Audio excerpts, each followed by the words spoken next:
Today we're going to be talking about the 1960s anti-war movement and exploring whether it was a failure of the military or a break from the Cold War itself. By the end of this episode, you'll know the answer to this question.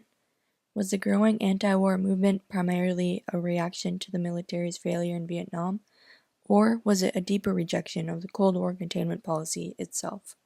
The Vietnam War was started in 1955, but the exact date is unknown. Some people say it started with the post-French conflict, generally agreed upon as November 1st.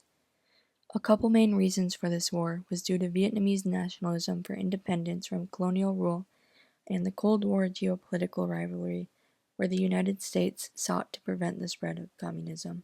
The Cold War rivalry was a post-World War struggle between capitalist democracy and communist dictatorship for global dominance. The Cold War led up to the Vietnam War, turning a proxy war into an international conflict, both sides fighting for what seemed right.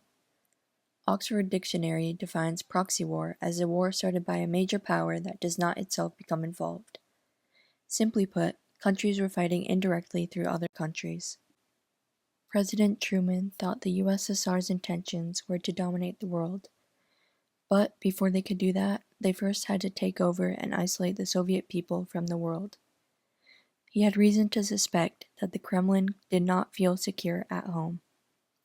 The reason I think Truman thought that was because continuous economic weakness in the Soviet Union and the perceived threat of Western influence and ideas. The term Kremlin means Soviet Union government. On March 17th of 1950, Wheaton News, a college newspaper, recaps the United Nations activities that are happening, told by C.M. Eichelberger. At the time that this newspaper was published, the main focus of the United Nations was keeping world peace. They were faced with issues like atomic energy, hydrogen bombs, and the Cold War. Faced with the threat of the hydrogen bomb, the American people's interest peaked in building bunkers. This was especially so after the Soviet Union started to test their H-bomb, otherwise known as a thermonuclear bomb or fusion bomb. United States officials were shocked to learn that the USSR successfully tested an H-bomb in 1949. The earlier-than-expected test influenced popular opinion about the United States' national security. America was worried about a potential spy giving government secrets to the Soviet Union. This also acted as a catalyst for the Red Scare. The McCarthyism era impacted many Americans personally, whether they really were communists or were just false allegations.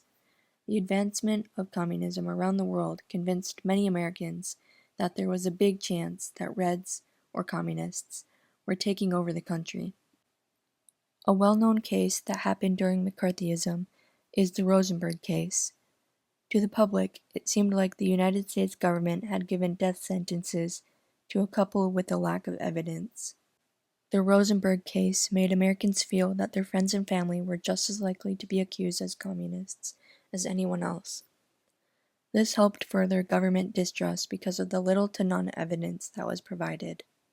While the Cold War made the American people more suspicious of foreign powers, I would not say that it directly impacted anti-war movements.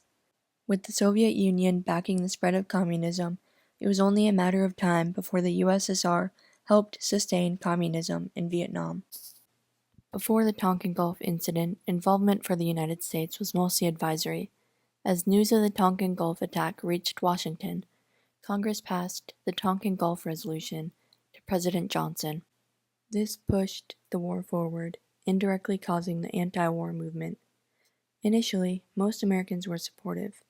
The tipping point was the Tet Offensive.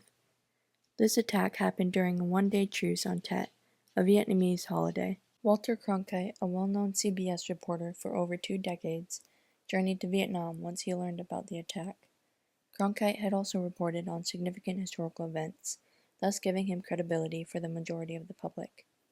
For 2 weeks, Cronkite spent his time interviewing American and South Vietnamese officials and reporting from the battlefields.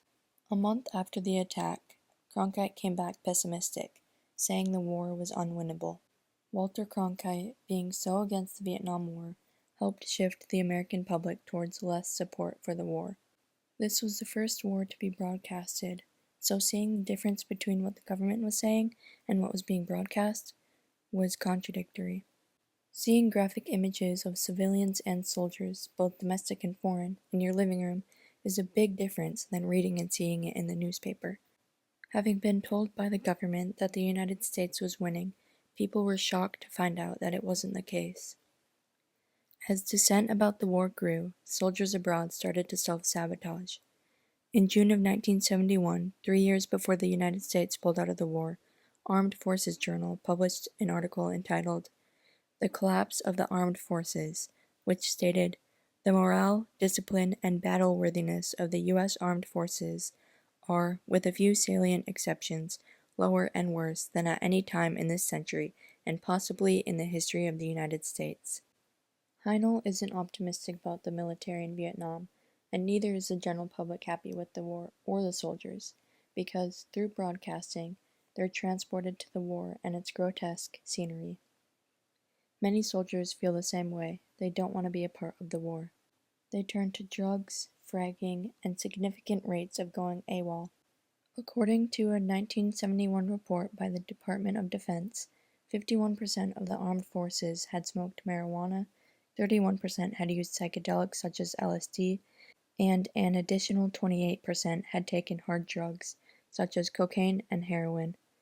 Fragging rates in 1970 were at 109, and soldiers had taken to putting bounties on heads of leaders who they wanted to get rid of.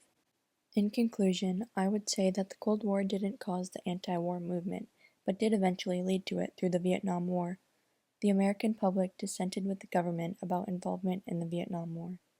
With this war being the first to be broadcasted, it significantly eroded public support by showing graphic violence and a growing gap in credibility between official reports and on-the-ground truths, like Walter Cronkite found. The Tet Offensive shattered the idea that the war was being won, also causing a decline in public support. Thank you for listening.